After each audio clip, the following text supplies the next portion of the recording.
so much money. Do not keep accumulating money in a way that will not help you at all. Because amassing money only means that when you go away from this world, you will leave all that behind. And when you leave all that behind, you do not know what your successor will do with it. Whether he will spend it lawfully or unlawfully. Convert that money into thawab for you. Give it to the poor. Because that was the anxiety of the Imam alayhi salam. That money in Baytul Mal was being used for personal gains of the Khalif. The orphans and the widows were not getting their share. And the advice he gave was, give this money to the widows and orphans who deserve them. Because if you give the money to the widows and orphans, then you will carry that money with you when you die. Do you remember we discussed that hadith at length? Now I'm only giving you a short praise in a matter of seconds. You will carry that money with you. And on the day of judgment, when you will need that money, because you will otherwise be in adhab, you will find you have neither spent the money on yourself in the world, nor is it helping you in the next world. Else at least it will help you in the next world. Likewise, when we give that sadaqah in the name of the 12th Imam alayhi salam, then we not only get more in this world, but what is waiting for us is the thawab in the hereafter. But the third and the most beneficent answer is that if the Imam alayhi salam becomes pleased, that if he was to give that sadaqah, he has given it in my name for my protection, how much would he not do for you in this world? And he has the power from Allah to make things so much facile for you. That is yet another reason why we should continue doing this. And again, the youth would say, but he is the one to protect. Why should we give sadaqah to him whom we look to help us? And the answer is, we give sadaqah for exactly the reason for which we send salawat.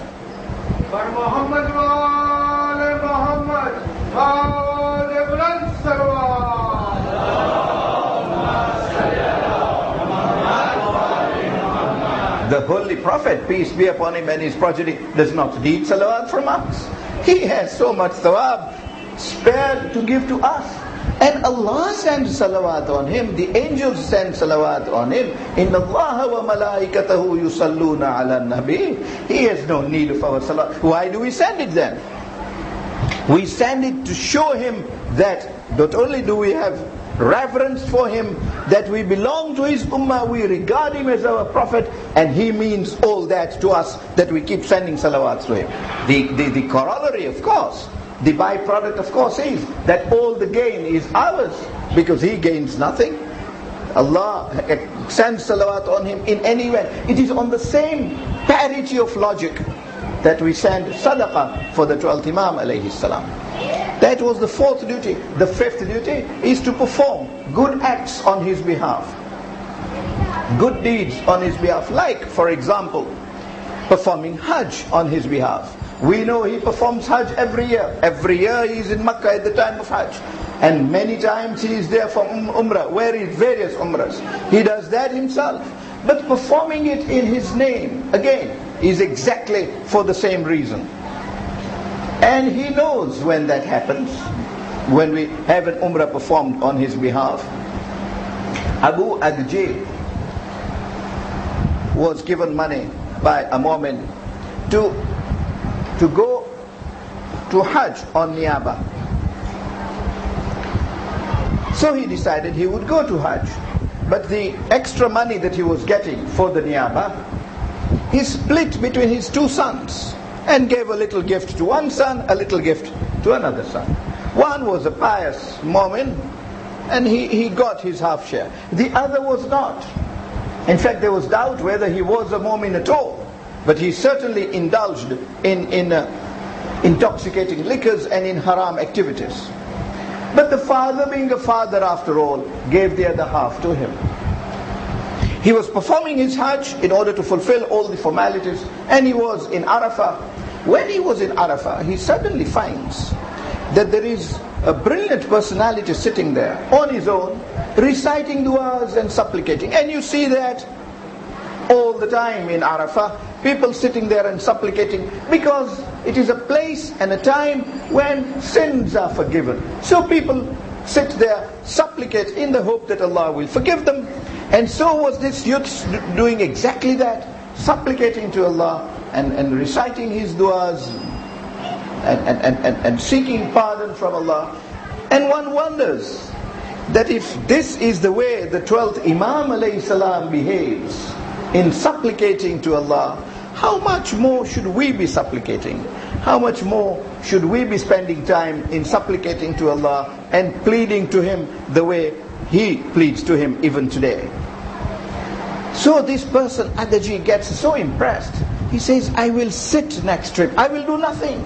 I will only sit next to him because he's such a mu'min. He's doing such a great job on the plain of Arafah that if I am not able to do it by merely sitting next to him,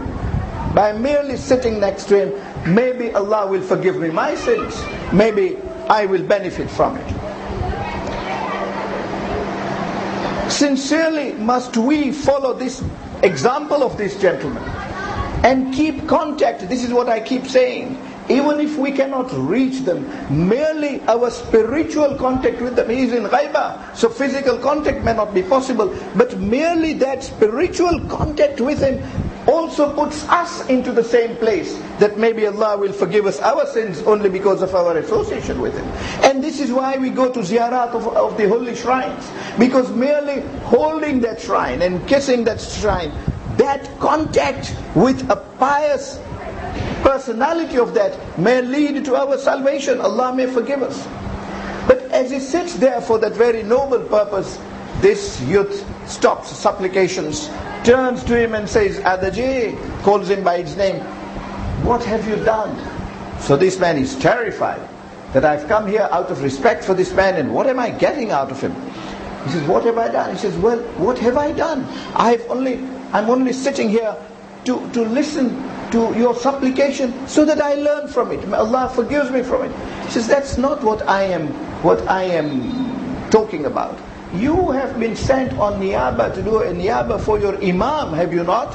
He says, yes, of course, and this is what I'm doing. I'm performing all the actions. He says, yes, but the money that you were given for the niyaba, you gave half the money to a son who is not on the correct path, who indulges in sins which are abhorrent to Allah. Were you not ashamed that you spent on such a son of that nature money that was given so that you perform Hajj in my name? And the moment he says in my name, he has disappeared. Adaji says, I was all alone. I could not even apologize to him. He already went into ghaibah straight away. Proof that the person who uttered those words was indeed the 12th Imam alayhi salam himself. So he knows exactly who has come in his name, and he knows exactly where that money is spent, and he knows exactly whether we have paid khums to him or not, whether we are in Hajj, purporting to perform Hajj, having paid his debt or not. Because as you know, you can't go to Hajj if you haven't paid people's debts. And the first debt we need to think about is the debt of the 12th Imam alayhi salam, because the likelihood is that we might meet him there. But Adaji was indeed questioned about it. So, giving money to people to perform pilgrimage on his behalf, or performing them ourselves, is of great thawab. But care must be taken that he knows what is going on, and is indeed very cognizant of it. That then, for performing Hajj in his name, that is the 5th. The 6th is, and I need to speed up a little because time is passing on and my period will soon come to an end. The 6th duty is, as taught by Imam Rada alayhi salam, that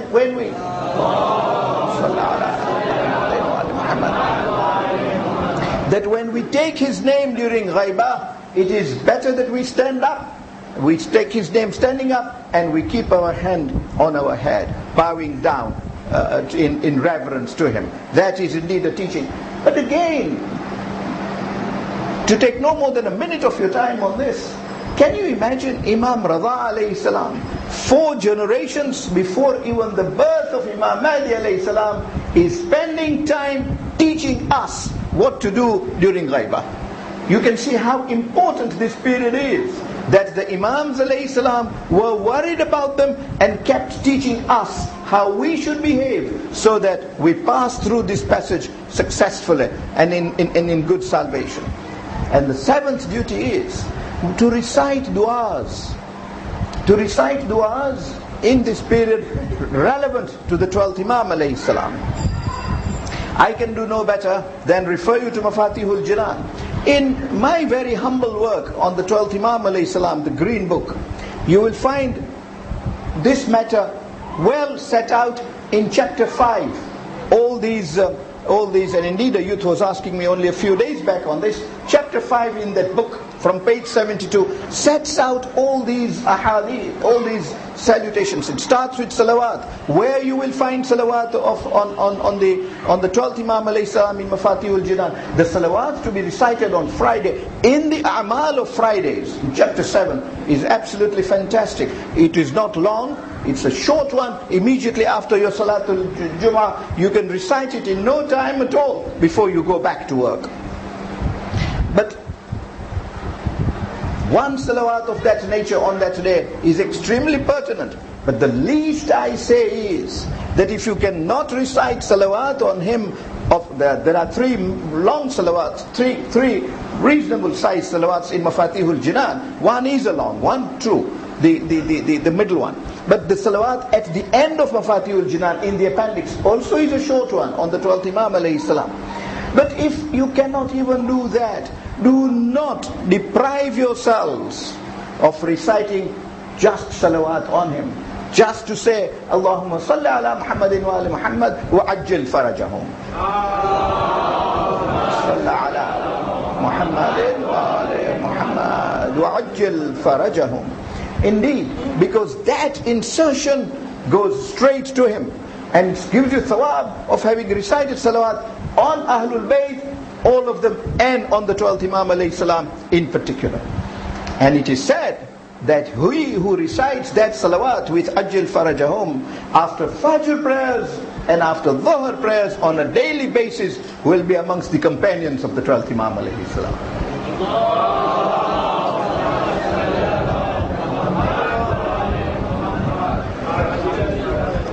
So there we are.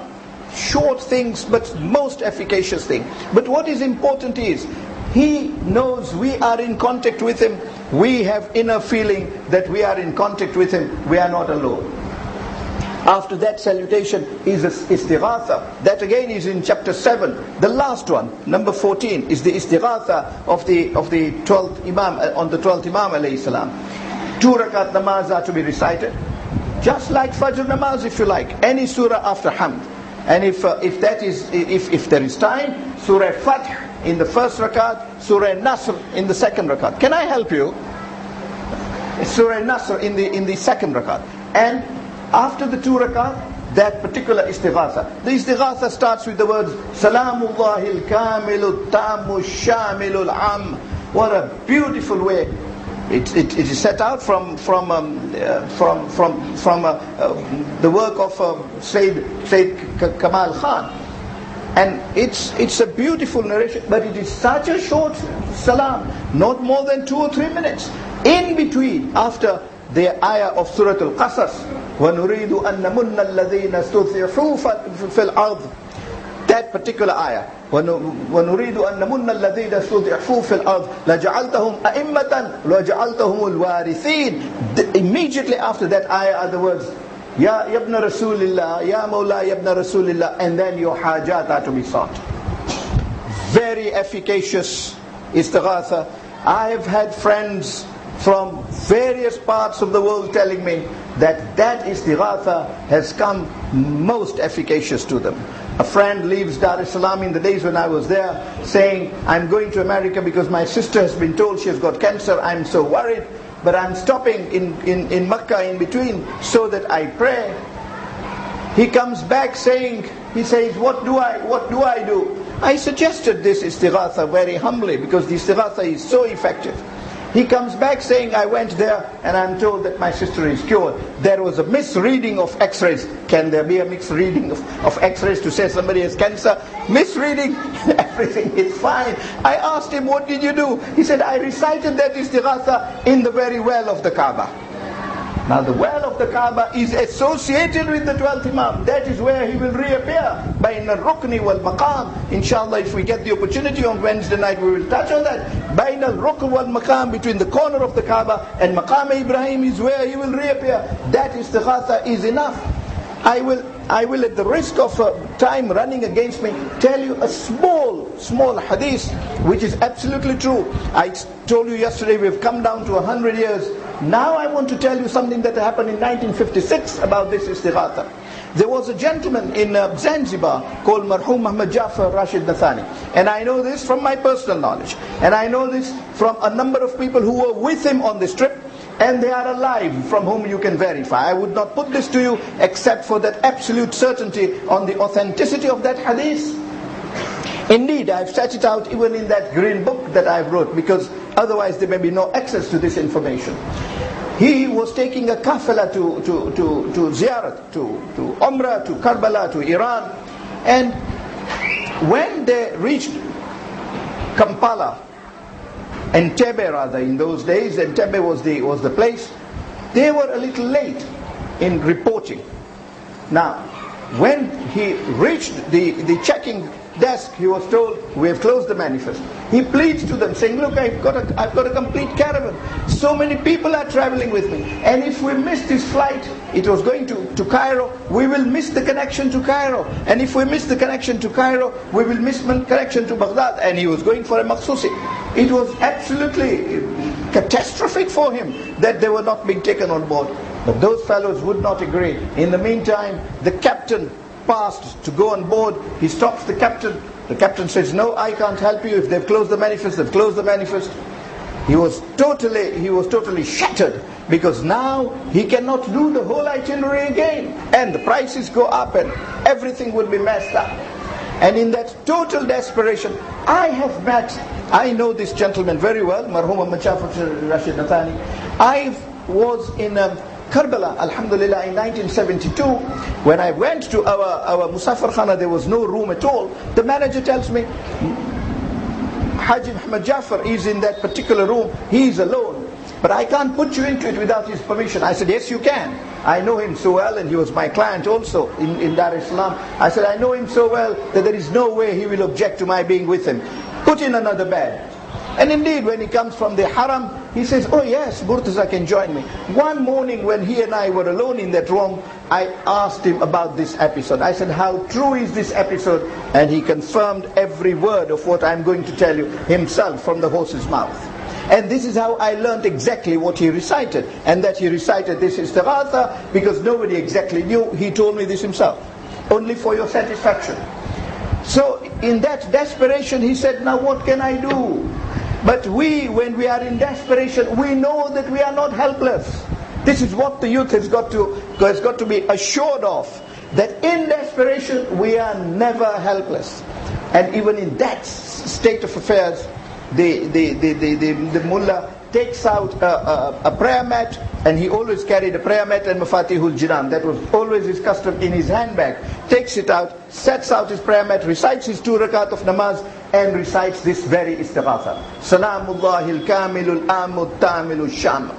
He recites that istighatha, says to the 12th Imam alayhi salam, because there is a space for asking your haja, saying, how will I now organize this? You somehow make things work, that the flight should take us in some way. And by the time he's reciting his namaz, before the istighatha, the engines were on. Those were days of engines. And so they were on, and in no time there was the flight was off.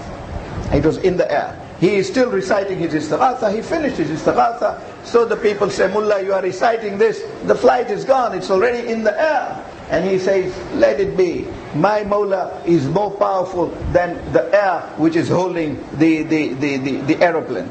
And soon they find the aeroplane is coming back. When the flight came back and it landed, he goes to the counter and says, what's happening? He says, the captain has heard some noises. He fears that there is some technical fault. and because of that technical fault, it is unsafe for him to fly up to Cairo. He wants the engine checked. So the ground engineers were busy checking the engines. He goes back to the counter and says, now that you've got all this time, will you take my people? And the clerk says, yes, I've got all the time. I will reopen the manifest and I will rewrite the manifest. If he wanted to be funny, he could have said, no, I'm not doing that. But the commands have changed. The Imam alayhi salam took over. The istighatha was at its supreme, as it were. This is just one example I'm giving you because it was a public example.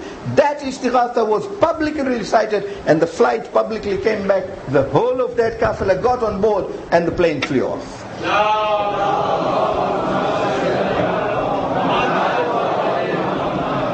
Don't therefore ever feel lonely when any difficulty comes. The duty, this is not merely a question of doing things for our sake. There is thawab in doing this. There is thawab in seeking the help of the 12th Imam alayhi salam when you are in trouble. It is a duty of a mu'min in trouble to seek help from him. This is one of the methods by which we seek help from him.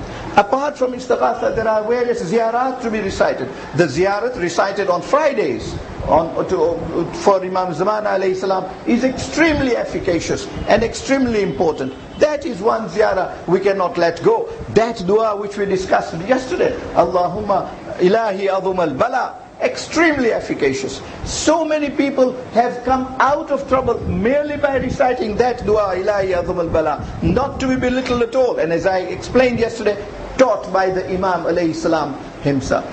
That is a duty. And the last duty is that whenever we want to be able to communicate with the and the last duty is that we should recite du'as for our own association with the Imam alayhi salam. And in that respect, one dua is dua in Nudba, which we recite on Eid days. A beautiful dua. Sayyid ibn Ta'us is the authority for that dua. And dua ahad to be recited every Fajr. My time is up, but I cannot resist not mentioning this, because tomorrow we must start with on alamat zuhur, the signs for the coming of the 12th Imam alayhi salam. Dua ahad is so efficacious. Indeed, Imam Sadiq alayhi salam is the one who has taught that dua.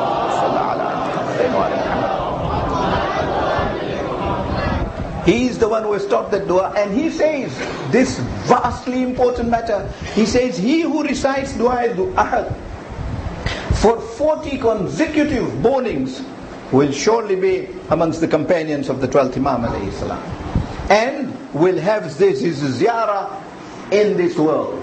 He will be able to meet the Imam alayhi salam in this world and will be one of his companions. And for each word uttered in that dua, his sins will be forgiven and he will get thawab on top of it. It is a dua in which we make allegiance, we make bay'ah to the Imam alayhi salam, and every dawn we renew that. Every dawn, that is for 40 days, we renew. It becomes a habit after 40 days. Then you do not miss one morning without reciting it. The morning you have missed reciting it, you will feel so uncomfortable that you will leave your work and recite it. That is the beauty of dua ahad. An extremely useful habit to form in youthhood, to sustain all the way for the sake of the 12th Imam alayhi salam and for the sake of our proximity to him. Indeed. So reciting those du'as that will keep us in contact with him all the time. These are various duties that we perform for the 12th Imam alayhi salam. But as I said yesterday, one person who is most grieved in these days as we sit here is the 12th Imam alayhi salam. There is no azadar, there is no mourner of Imam Hussain alayhi salam that mourns him more than the 12th Imam alayhi salam. He says this in Ziyarat al-Nahya in most clear ways. And indeed, this is a night when we remember the son of one of his own predecessors, Imam Hassan alayhi salam. Indeed, when Shahzada Qasim goes to Imam Hussain alayhi salam on the day of Ashura and says to Imam Hussain alayhi salam, "Oh uncle, give me leave that I also go and fight. I cannot bear to see these enemies fighting you in this way." The Imam alayhi salam turns to Qasim and says, "Qasim, do some justice to me. I am an uncle." And indeed, although the Imam would not have told him, he is dealing with an orphan of his true brother, of his full brother. How was Imam Hussain alayhi salam to give leave to Shah Qasim to go and give his life in the cause, even in this very noble cause? Imam Hussain alayhi salam says, "Qasim, there is no way in which I can give you permission." Indeed, Farwa, the mother of Shah Qasim, comes to Imam Hussain alayhi salam and says, "For the sake of your brother Hassan, give him leave." And Imam Hussain says, "It is for the sake of my brother that I cannot give him leave. When I see Qasim, I remember my brother." But then it dawns on Hazrat Qasim alayhi salam that in the last minutes, Imam Hassan alayhi salam tied a ta'weez, tied a little letter on the arm of Shah Qasim. He opens that letter at that time, because Imam Hassan alayhi salam says, "Qasim, when a very difficult time comes on you and I am not there to help you, open this letter. I have provided you solution to your problem in this letter." And he finds it's a letter Imam Hassan has written on Imam Hussain alayhi salam, and the letter says, "Oh my brother Hussain, when Qasim comes to you in Karbala to obtain leave, don't stop him for my sake, but for my sake grant him leave and let him go and die, because in the death of Qasim, my name will be preserved. He will die for my sake. We will have a bigger name in the presence of our beloved mother. So don't, for my sake, stop him." When Imam Hussain alayhi salam sees this letter, he kisses the letter. He says, "This is indeed the handwriting of my brother." The love of Imam Hassan alayhi salam runs into Imam Hussain alayhi salam. He kisses Qasim alayhi salam. He then calls for a certain chest, and from it takes out the abba of Imam Hassan alayhi salam and puts it on Qasim, takes out the amama of Imam Hassan alayhi salam. We say to Imam Hussain alayhi salam tonight, "Mawla, why this exercise? It will make you even more sad." This is what happened. He puts the amama on the head of Shah Qasim alayhi, and then turns around to Qasim and says, "Qasim, I now see in you every inch of my brother Hassan alayhi salam." And indeed, Imam Hussain alayhi salam would tell us, "I am doing this because if my brother wanted Qasim to perform his niyaba in Karbala, I wanted Qasim to go to that battlefield looking like Hassan himself." It was Hassan himself moving into the battlefield. Qasim fights most valiantly, but at the end of it, ultimately when they surround him in the duels he fought, he killed every enemy. But the time comes when they surrounded him and they started pouring arrows on him and swords on him until he falls and calls his uncle, "Assalamu alayka ya amma." Imam Hussain alayhi salam now goes out at full strength. He wants to kill the killer of Shehzada Qasim. In the meantime, those cowards began to run away because Hussain alayhi salam was coming, and in the process started crushing the body of Shah Qasim. Indeed, by the time of Imam Hussain alayhi salam getting there, he found the body of Shah Qasim, qata'uhu irban irba. Every piece of Shah Qasim's body was already torn, was already under the hoofs of horses. How does Imam Hussain alayhi salam now carry that body to the camp? He took out his abba, spread his abba on the floor, took every piece of the body of Qasim, accumulated those pieces in the abba, and then picks up that abba, and as it were, a living janaza of Shah Qasim alayhi salam was taken by Imam Hussain alayhi salam, goes to the goes to the camp and says, Farwa, I have brought Qasim. You will not realize Qasim. You will not be able to identify Qasim. Farwa says, Ya Hussein, it matters not. What matters to me is Qasim has fallen, and has fallen a shaheed on this day. ألا لعنة الله على القوم الظالمين وسيعلم الذين ظلموا أي منقلب ينقلبون إنا لله وإنا إليه راجعون. رحم الله من يقرأ الفاتحة.